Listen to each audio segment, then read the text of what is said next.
Oi, gente, a paz do Senhor a todos. Nesse dia eu quero louvar, quero render graças ao Deus do céu, ao Todo-Poderoso, àquele que está conosco, que tem nos guardado, que tem nos protegido, que tem nos dado força para chegarmos até aqui, porque é através da força que o Senhor nos dá, através da força que Ele coloca em nós, que nós podemos superar, que nós podemos vencer tantos desafios, tantas lutas. Quando nós passamos por um vale, por um deserto, com certeza é o Senhor que nos sustenta, é Ele que nos tira com a sua mão poderosa. Muitas vezes nós achamos que ninguém está nos olhando, que ninguém está por perto para nos ajudar, que nós não temos ninguém, mas nós temos a Deus, nós temos aquele que não nos deixa, aquele que não nos abandona, que está constantemente olhando pelas nossas vidas. Então devemos render gratidão a Ele sempre, em todo o tempo, por tudo aquilo que Ele é, por tudo aquilo que Ele faz pelas nossas vidas. Amém? Eu quero já deixar uma palavra nesse dia para o teu coração. Essa palavra se encontra no livro de 1 Samuel. O capítulo 16, versículo 6 diz assim: Sucedeu que entrando eles, viu a Eliabe e disse consigo: Certamente está perante o Senhor o seu ungido. Porém o Senhor disse a Samuel: Não atentes para a sua aparência, nem para a sua altura, porque eu rejeitei, porque o Senhor não vê como o homem vê. O homem vê o exterior, porém o Senhor o coração. Aleluia! Glória a Deus por esta palavra. Nós vamos entender aqui que o rei Saul que estava ali reinando sobre Israel. E há algum tempo nós vamos ver que o rei Saul ele já não estava mais andando de acordo com a vontade de Deus. Ele não estava fazendo aquilo que Deus pedia que ele fizesse. Ele não estava mais seguindo a direção ali de Deus mais. E Deus já não estava mais se agradando de Saul como rei. Deus já, na verdade, ele já havia rejeitado Saul. Mas nós vamos ver que o profeta Samuel, o profeta que estava naquela época ali, no meio do povo, o profeta ele sempre estava clamando, orando a Deus pela vida de Saul. O profeta Samuel, ele tinha uma certa pena de Saul, porque Deus havia o rejeitado. E ele sempre clamava a Deus em prol de Saul. Mas agora nós vamos ver que Deus vai pedir a Samuel que ele leve uma palavra para Saul, que ele peça para Saul ir contra um povo chamado Amalequitas, um povo que havia enfrentado aos judeus quando eles saíam do Egito. Eles vieram contra os judeus, eles vieram tentar impedir que o povo judeu eles saíssem do Egito. E Deus resolve se vingar daquele povo. E Deus quer que aquele povo seja totalmente destruído. Deus vai pedir para Samuel: fale com Saul, que é para destruir todos. A orientação de Deus era para destruir reis, destruir povos, destruir animais, tudo que houvesse naquele lugar. E nós vamos ver que Saul, ele até foi fazer aquilo que Deus havia ordenado, mas ele não fez exatamente como Deus havia mandado que ele fizesse. Ele acabou deixando o rei vivo, ele acabou deixando animais, ele acabou deixando umas coisas ali, as coisas que ele achava que não era desprezível, aquilo que tinha alguma utilidade, porque o que não tinha utilidade ele matou, ele acabou com tudo, mas o que ele achava que tinha utilidade ele ainda acabou deixando. Trouxe animais, os animais gordos que tinha lá ele trouxe, ovelhas, bois.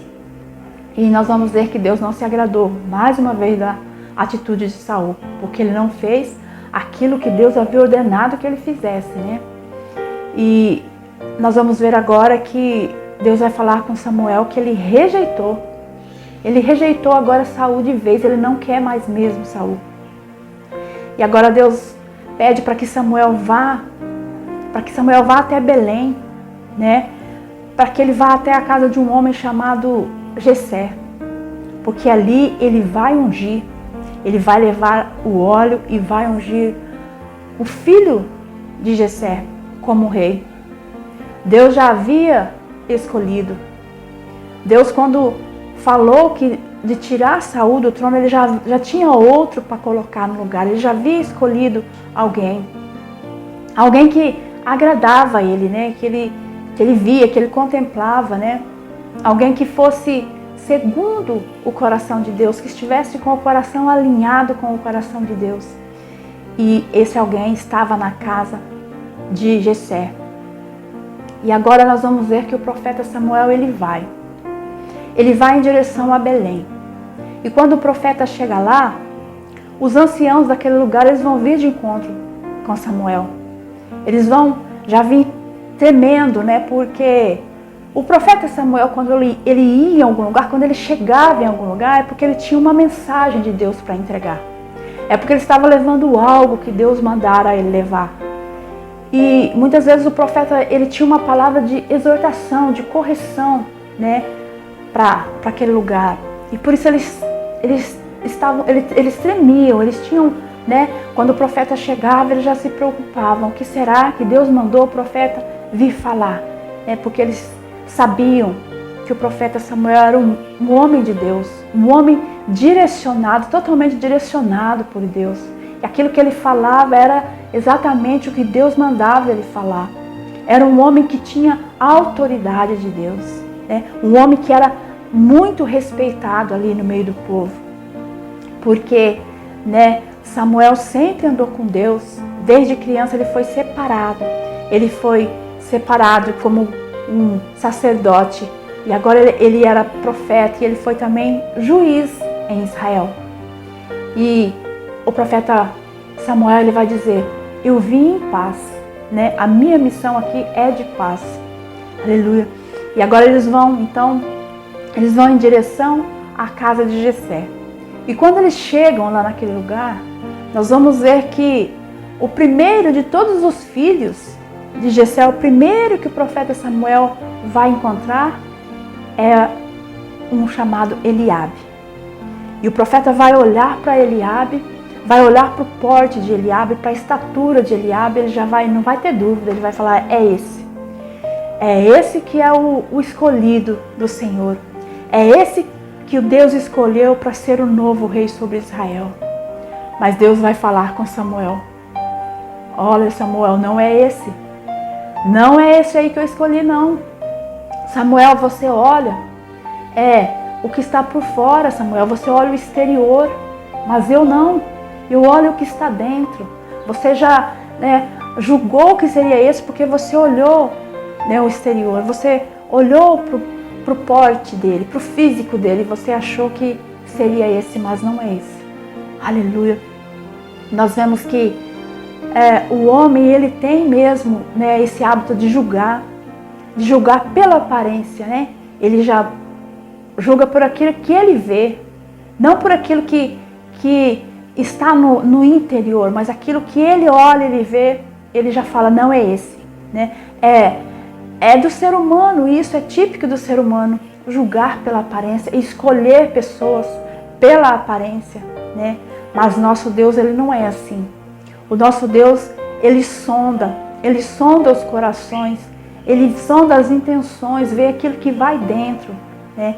E então, agora vai passar todos os filhos de Jessé pelo profeta. E o Senhor vai dizer: não era nenhum. Passaram-se os 7 filhos e não era nenhum. Eu creio que Samuel, ele ficou intrigado, né? Porque passaram-se todos os filhos e o Senhor disse que não é nenhum desses. Mas agora ele vai perguntar para Jessé: acabaram-se os seus filhos? Não tem mais nenhum, né? E Jessé vai falar: tem ainda um, né? Jessé vai se lembrar do último. O último que se tornou o primeiro. Aquele que era pequenininho, que ninguém dava nada. Que Jessé nem cogitou, né? Que nem passou ali pela sua cabeça que poderia ser o seu filho caçula. Que seria aquele que Deus havia escolhido para ser ungido como rei de Israel. Aleluia. Mas ele vai falar: tem o caçula, ele está lá no campo. Ele está lá cuidando das ovelhas, como ele sempre faz. A função dele é pastor de ovelhas, né? E Samuel vai dizer então, se tem mais um, então vá chamá-lo. Aleluia. Então nós vamos ver que Davi, ele estava lá no mato, ele estava lá com as suas ovelhinhas, né? Cuidando das ovelhas, lá no lugar em que ninguém via, ninguém olhava para Davi. Davi estava sempre ali, mas ele estava sempre ali com as suas ovelhas e ninguém se importava com a situação de Davi, ninguém se importava com o que Davi sentia, ninguém se preocupava com o sentimento de Davi. Todos tratavam ele com indiferença, né? Por ele ser o menorzinho, é como se ele fosse insignificante, porque Davi não tinha altura, porque Davi não tinha aspecto, né, de um soldado, de nada, mas só como ali um pastor de ovelhas. Mas Deus olhava para Davi. Deus, ele olha, ele se agrada dos pequenininhos. Deus, ele se agrada daqueles que ninguém dá nada, né? Daquele que o homem olha e rejeita. O Senhor, ele pega esses que estão lá, que estão no esquecimento. Davi estava ali no esquecimento. Ele ficava ali, né? Ninguém sabia o que acontecia ali no dia a dia de Davi, ali com as suas ovelhas, mas nós vamos entender que sempre que ele estava lá, ele estava ali, quando as suas ovelhas estavam pastando, Davi ficava ali. Davi não ficava ali sem fazer nada, mas ele ficava adorando a Deus. Ele pegava ali a sua harpa e ia adorar ao Senhor, sempre em adoração, mesmo que ninguém estivesse vendo. Não precisava que ninguém estivesse vendo ele, aquilo que ele estava fazendo, mas ele sempre dava o seu melhor, ele fazia o seu melhor na presença de Deus, e Deus se agradava daquela situação, né? Deus foi criando uma comunhão ali com Davi, e agora o Senhor quer que Davi seja ungido como rei. O Senhor já escolheu Davi, o Senhor se agradou da vida de Davi. Aleluia.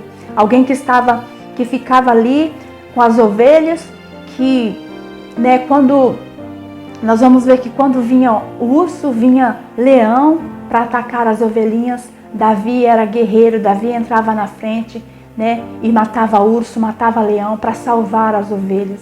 Mas ninguém sabia disso. Ninguém sabia que Davi fazia essas coisas. Todos achavam que Davi não servia para nada, né, porque não conhecia a história dele, não conhecia aquilo que ele vivia ali no seu secreto, né? Ele ficava lá sozinho e os olhos dos homens não o alcançavam, mas os olhos de Deus alcançavam Davi. E isso que importava, que os olhos do Senhor estavam sobre ele. Assim é nas nossas vidas. O importante é que os olhos do Senhor estejam sobre nós, esteja contemplando a nossa vida, esteja contemplando tudo aquilo que nós vivemos todos os dias, quando nós estamos adorando a Ele, quando ninguém está vendo e nós estamos nos posicionando diante dEle para o adorar, para buscar a face dEle. O Senhor se agrada da nossa vida. Não importa que os outros não deem nada, mesmo que ninguém dê nada, mas o Senhor, Ele sonda, Ele sabe, Ele tudo conhece. Aleluia. E agora vão trazer Davi, né? Vão trazer Davi até a presença do profeta. E o profeta vai dizer naquele lugar, estavam todos os filhos de Jessé lá, né, ao redor da mesa, mas o profeta disse, não vai sentar ninguém aqui, ninguém vai comer até que esse não chegue, né? Até que esse último não chegue, o último, que ninguém se lembrou dele. Precisou o profeta perguntar se não tinha mais um, para que pudessem se lembrar de Davi.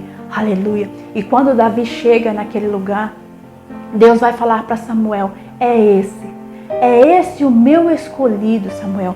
Pode pegar o óleo, pode derramar sobre ele, derrama na cabeça dele, porque é esse o meu ungido. Aleluia, glória a Deus. Davi, que era insignificante, que os seus próprios irmãos o tratavam com indiferença, o seu próprio pai, ninguém dava nada para ele, ninguém estava nem aí para Davi, para os sentimentos, para as situações que Davi vivia, né? Ninguém queria saber se Davi tinha sonhos, se Davi tinha algum ideal, ninguém queria saber, achava que tá bom, fica aí cuidando das ovelhas e é só isso que você pode fazer. Mas agora, Davi, ele foi honrado na presença de todos. Todos tiveram que ver a honra de Deus sobre ele. porque ele adorava a Deus no secreto. Agora Deus honrou em público, na presença de todos. Aleluia, é assim que o nosso Deus faz. Com aquele que espera, com aquele que aguarda a promessa dele se cumprir, com aquele que não retrocede e não desiste, mesmo em meio às lutas, mesmo em meio às adversidades, continua adorando, continua ali adorando quando ninguém está vendo ali, no secreto com Deus. Deus está ali trabalhando, Deus, porque Ele contempla tudo aquilo que nós vivemos na presença dEle, não é embaixo do olhar de ninguém, mas é embaixo do olhar de Deus que nós temos que fazer o nosso melhor. Aleluia. E agora, Davi é ungido a rei de Israel. Aleluia. Ninguém imaginaria que Davi chegaria a esse patamar de ser ungido a rei. Imagina Davizinho que vivia no meio do pasto, cuidando de ovelhas, de umas poucas ovelhinhas. Era essa a função dele. Agora ele foi colocado, como rei de Israel. Glória a Deus. E a Bíblia vai dizer que o Espírito do Senhor se apossou da vida de Davi. O Espírito de Deus, aquele Espírito que foi retirado da vida de Saul, porque Saul não agradava mais o coração de Deus com as suas atitudes. Agora está sobre Davi. Agora Davi, ele foi ungido por Deus. Não foi o homem que fez, mas foi Deus que mandou que ungisse Davi. E agora nós vamos ver que Davi não vai se assentar no trono no outro dia. Davi ainda vai continuar por algum tempo, Ele vai ainda passar por um processo até chegar no trono, vai passar por um processo, mas já havia começado ali uma nova trajetória, um novo tempo na vida de Davi, um novo tempo, de mudanças, de coisas novas, de que valeu a pena. Ele vai ver que valeu a pena esperar, ele vai ver que valeu a pena, todo o tempo ali, às vezes todas as humilhações que ele sofria, porque ele sofria humilhação por ele ser o menorzinho, Ele era tratado como um insignificante, mas agora ele está colocado no lugar mais elevado, ele está colocado numa posição mais elevada, porque Deus se agradou da vida dele. Aleluia. E que nós possamos trazer isso para as nossas vidas, suportar os processos, passar pelo tempo, esperar para que a promessa se cumpra. O importante é nós sabermos, quando nós sabemos que Deus tem promessas para realizar, Ele realiza, porque aquilo que Ele fala, aquilo que Ele promete, no tempo dele se cumpre. Nós só temos que esperar, nós só temos que nos manter ali na presença dEle, mesmo que ninguém esteja nos vendo, mesmo que ninguém não esteja nem aí conosco, não esteja dando nada para nós, Mas Deus, Ele está contemplando, Deus está vendo tudo aquilo que nós fazemos, e diante da presença dEle nada passa, nada é em vão, Tudo que nós fazemos é valorizado na presença de Deus, tudo que nós passamos, todo o processo, que nós passamos, e quando nós estamos, realmente na presença dEle, nos dedicando, na presença dEle, Ele realiza no tempo certo, Ele realiza tudo aquilo que Ele planeja para as nossas vidas, assim como Ele planejou para Davi, e Davi estava ali sempre fiel, sempre firme na presença de Deus, Deus cumpriu no tempo certo, porque Ele ficou ali, porque Ele não saiu da posição que o Senhor colocou Ele, Ele não desistiu de adorar a Deus, mesmo que Ele passasse por lutas, por dificuldades, porque ninguém sabia da história dele, tudo aquilo que ele passava ali sozinho, Estava ali sozinho com as suas ovelhas, Só Deus sabia, só Deus contemplava, tudo aquilo que ele passava. Quando ele matava urso, matava leão, o Senhor estava ali com ele. Era a força de Deus que o ajudava, porque Davi não tinha condições por ele mesmo, mas Deus já estava ali preparando Davi para uma nova etapa, preparando Davi para coisas novas, para coisas maiores. Aleluia. Deus pega aquele que está pequenininho, fazendo coisas pequenas, coisas que para muita gente é insignificante, mas está ali, sempre fiel na presença do Senhor. E ele pega esses, ele se agrada, né? E no tempo certo, ele faz, ele cumpre, né? Ele cumpre os planos, ele cumpre os projetos dele. Então que nós possamos permanecer firmes na presença do Senhor, adorar a Ele em todo o tempo, independente das circunstâncias, das lutas, das dificuldades, adorar o Senhor, porque no tempo certo Ele vai fazer, né? Ele vai fazer tudo aquilo que Ele tem, que muitas vezes já está preparado, mas nós só precisamos passar pelo processo, passar pelo teste do tempo, né? Porque o tempo de Deus não é igual ao nosso. Muitas pessoas acham, falam, Deus prometeu, como que não fez? Não vai acontecer. Mas é porque temos que entender que o nosso tempo é um e o de Deus é outro, é totalmente diferente do nosso. Amém? Então que nós possamos guardar essa palavra no nosso coração e esperar e confiar que o Senhor, Ele faz, que o Senhor, Ele vê, Ele olha, Ele conhece todas as nossas, né, as situações, conhece a nossa vida, sabe de tudo. E é Ele que faz, é Ele que realiza tudo em nós. Amém? Guarda essa palavra no teu coração e que o Senhor possa abençoar grandemente a sua vida e toda a sua casa também, abençoar os seus planos, os seus projetos, em nome de Jesus.